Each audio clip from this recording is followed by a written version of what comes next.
అవినీతి సామ్రాటైన చంద్రబాబు హజారే తమ్మునిలా మాట్లాడుతున్నారని వైఎస్సార్ కాంగ్రెస్ పార్టీ నేత జూపూడి ప్రభాకర్ రావు ఎద్దేవా చేశారు.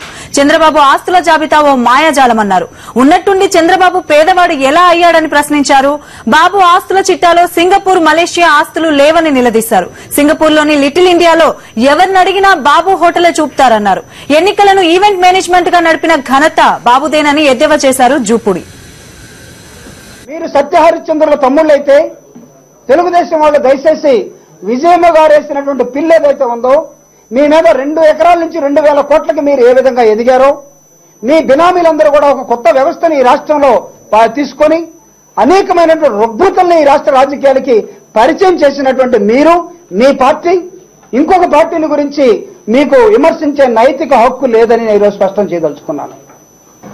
మీ ద్వారా I'm throwing a challenge to other parties. ఒకవేళ మీరు జగన్మోహన్ రెడ్డి కన్నా ఎక్కువగా పేదరికాన్ని అర్థం చేసుకోవాలని మీరు అనుకుంటే యూ ఆల్సో కండక్ట్ ఏ ఓదార్పు యాత్ర. మీరు కూడా రండి, ఓదార్పు యాత్ర మీరు కూడా చేయొచ్చు. ప్రూవ్ చేయమనండి. ఇది దేశంలో సంపద అంతా జగన్మోహన్ రెడ్డి గారి దగ్గర ఉందా లేకపోతే మిగతా వాళ్ళ దగ్గర ఉందా? ప్రతిరోజు బాకాలు పెట్టుకుని ఊదే కన్నా దాన్ని ప్రూవ్ చేయమని కోరుతాం.